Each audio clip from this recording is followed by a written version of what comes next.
आज के वीडियो में हम देखेंगे किशोर अवस्था के बच्चे यानी टीनेजर्स के साथ हम अपना संवाद कैसे बढ़ाएं।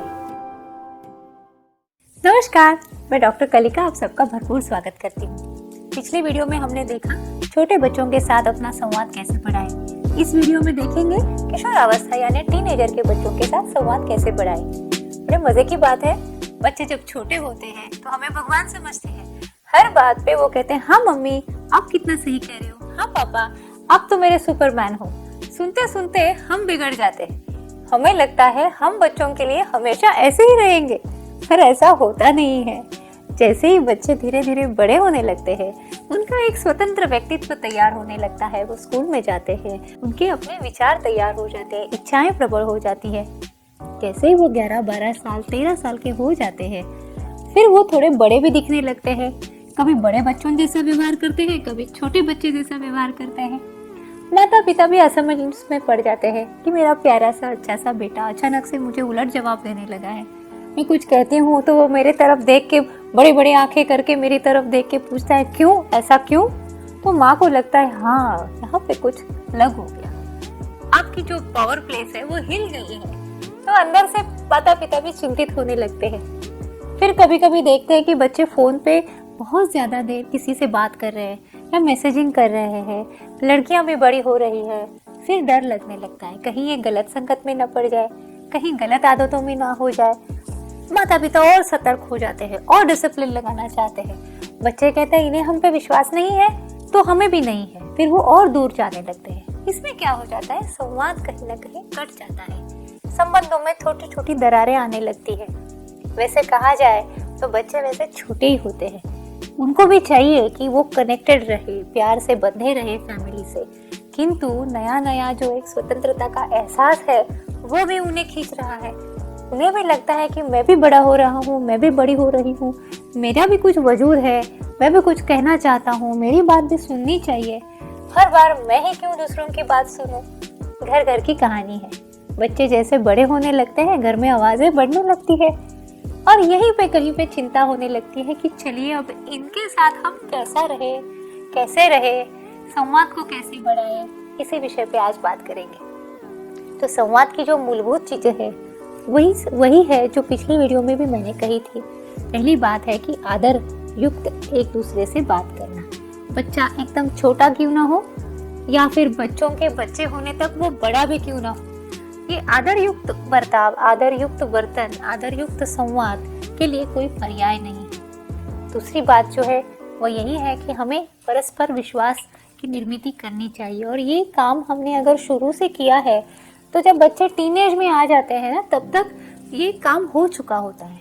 तो थोड़ा सा भी विश्वास यहाँ पे हिलता है, वो एक छोटी सी अवस्था होती है, बाद में सब सही हो जाता है। तो ये विश्वास की निर्मित होना ये बचपन से ही काम करने की आवश्यकता है हमें।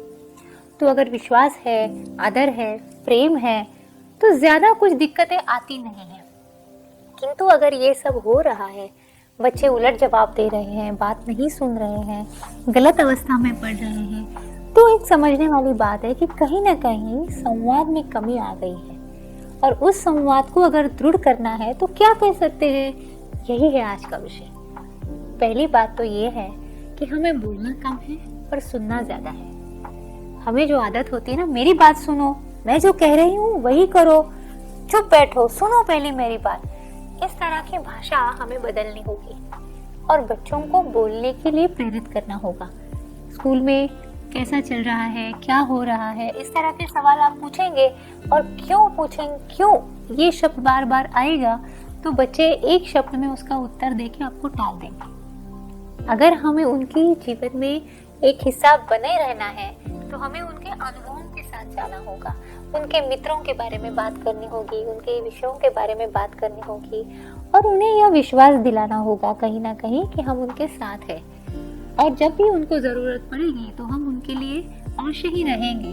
तो फिर बच्चे भी बोलते रहते हैं और जब भी वो बोलेंगे तो हमें सुनना और समझना दोनों साथ में करने की आवश्यकता यहाँ पे बन जाती है। अब इससे आगे का जो मुद्दा है ना वो बड़ा ही नाजुक है किंतु आवश्यक भी है। बच्चे जब भी कुछ बोलते हैं ना तो हमें एक आदत पड़ जाती है, ये सही है, ये गलत है, जिसे हम कहते हैं कि बार बार हम मूल्यांकन करते रहते हैं, जजमेंटल होते हैं। तो ये आदत हमें कम करनी होगी। वैसे कहा जाए तो संवाद में किसी से भी बात अगर हम करते हैं तो हमें ये जजमेंटल होने की आदत तो गलत ही लगती है, क्योंकि इससे रिश्तों में दरारें आ जाती है। सामने वाला सही है या गलत है ये तय करने से पहले हम उसे सुने तो, समझे तो, उसके तरफ से सोच के देखें कि उस परिस्थिति में क्या सोचा जा सकता है। अगर हमारे चेहरे पे उत्सुकता है, ना कि मूल्यांकन करने की जल्दी, तो बच्चे ये समझ जाते हैं। अगर हमें उनके जीवन के बारे में उत्सुकता है, उनके मन में क्या चल रहा है इसकी उत्सुकता है, तो फिर बच्चे बोलते रहते हैं। जैसे ये बात आवश्यक है तो सबसे ज़रूरी बात है कि हम उनकी तुलना भी किसी से ना करें। बार बार संवाद में अगर तुलना हो रही है तो भी बच्चे चिड़चिड़े से हो जाते हैं। तो ये तुलना भी जो है ये हमें दूर रखनी है, कंपैरिजन दूर रखनी है। फिर उनको हमें बड़े हो रहे हैं इसका एहसास हमें भी उन्हें देना है। वो किस तरह दे सकते हैं कि घर के मामलों में जैसे एक आर्थिक चर्चाएं कब होती है, थोड़ा थोड़ा उनको उसमें सम्मिलित करना है। सामाजिक तौर पे जो भी बाहर घटनाएं घटती है उसके बारे में घर में चर्चा होती है, तो उन्हें भी पूछना है कि आपको क्या लगता है। उन्हें प्रेरित करना है कि थोड़े से समाचार देखें, आसपास दुनिया में क्या चल रहा है। राजकीय तौर पे, सामाजिक तौर पे चर्चाएं जो है घर में भी थोड़ी होनी चाहिए। जैसे वैचारिक संवाद कहते हैं, जैसे रोजमर्रा का संवाद आवश्यक है वैसे भावनिक संवाद भी आवश्यक है, और भावनिक संवाद जैसे आवश्यक है वैसे वैचारिक संवाद भी आवश्यक है। जो मेरा दूसरा वीडियो है ना मानसिक आहार के बारे में, अगर आप देखेंगे तो उसमें मैंने कहा है कि मन का पोषण जैसे आवश्यक है वैसे बुद्धि का पोषण भी आवश्यक है, उसका आहार भी हमें देना चाहिए। तो हमारे संवाद में जैसे बच्चे बड़े हो रहे हैं तो इन विषयों का सम्मिलित होना भी जरूरी बन जाता है। तो इसी के साथ एक और विषय भी आता है जिसे धार्मिक विषय कहते हैं, कि घर में हम पूजा अर्चा करते हैं, काफ़ी त्योहार मनाते हैं, फिर बच्चे हमें उसके लिए प्रश्न पूछते हैं, फिर हम कहते हैं इसके बारे में प्रश्न मत पूछो। तो नहीं, इसके बारे में उन्हें प्रश्न पूछने दीजिए। ज़रूरत पड़े तो हमें थोड़ा सा अध्ययन करके इन प्रश्नों के उत्तर ढूंढने ज़रूरी है। हम जो भी कर रहे हैं सोच समझ के कर रहे हैं, इसके पीछे कुछ विचार है, ये हमें समझना, ये हमारा कर्तव्य है। फिर बच्चों को बताना ये भी तो कर्तव्य है, नहीं तो ये धरोहर आगे जाएगी कैसे। अगर हम बिना विचार किए कुछ कर रहे हैं, ये अगर बच्चों को पता चलता है तो वो चीज़ें वो आगे करेंगे नहीं। तो इसीलिए इन विषयों पे चर्चा होना भी आवश्यक है। दूसरी बात है कि बच्चे बड़े हो रहे हैं, युवा अवस्था की तरफ जा रहे हैं, तो उनकी लड़कियों के साथ, लड़कों के साथ जो भी संबंध आगे आ रहे हैं इसके बारे में भी खुले मन से उनसे बात करनी आवश्यक है। कि उनको अगर कुछ आकर्षण लगे, उनको बाहर कुछ अच्छा लगे, तो उनको यह होना चाहिए कि वो घर आके अपनी मम्मी से, पापा से बात कर सके, ना कि डर डर के दूर रहे और किसी गलत माध्यम से जो इंफॉर्मेशन उनको चाहिए, उनकी उत्सुकता जो है वो समझने के लिए कहीं और जाके कुछ देखे। इससे अच्छा है कि घर आए, बात करें। अगर दोनों को कुछ समझना है तो दोनों मिलकर सोच सकते हैं, पढ़ सकते हैं। तो जानकारी के लिए एक साथ काम करना, ये भी तो एक वातावरण संवाद में बना रहता है। जैसे ये आवश्यक है वैसे थोड़ी आध्यात्मिक चर्चाएं होनी भी जरूरी है। क्योंकि क्या होता है आजकल घरों घरों में बच्चों को पढ़ना है, क्यों? क्योंकि अच्छी नौकरी पानी है, अच्छा बिजनेस करना है, अच्छी नौकरी पानी है। चलो उसके आगे क्या है, ततः किम, जीवन में आगे क्या है, ये प्रश्न भी बच्चों को पूछना जरूरी है। जीवन से बढ़कर भी कोई जीवन के लिए उद्देश्य चाहिए, जिसे हम कहते हैं लार्जर देन लाइफ। और टीन एज एक ऐसी अवस्था है यहाँ पे हम बच्चों को प्रेरित कर सकते हैं कि करियर तो करना है, पैसे तो कमाने हैं, किंतु इसके व्यतिरिक्त भी कुछ पैशन, कुछ एक अच्छा काम जिससे हमें जुड़ना है, ये अगर हम बच्चों को प्रेरणा देते हैं तो ये उनके लिए सबसे बड़ी महत्वपूर्ण ऐसी चीज हम देते हैं कि उनको जीवन एक व्यापक स्तर पर समझने लगते हैं। वो फिर वहां जाके डिप्रेशन, एंजाइटी, स्ट्रेस, इसके शिकार वो नहीं बनते हैं। ऐसा ये आवश्यक है। तो इसमें सामाजिक दायित्व भी बढ़ता है। उसी तरह स्वयं के बारे में भी सोचना है कि जीवन क्या है, इसका मतलब क्या है, मैं कौन हूँ। अगर ऐसे सवाल बच्चों के मन में इस उम्र में आए तो वो कुछ अच्छा पढ़ेंगे, कुछ सुनेंगे, बुद्धि भी सतर्क होती है।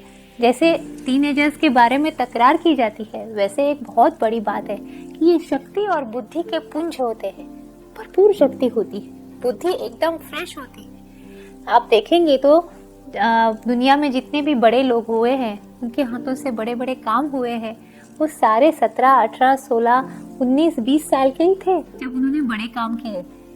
तो ये जो है, इनको हम हल्के में नहीं ले सकते। ये अपनी देश की शक्ति है, हमारे घर की शक्ति है।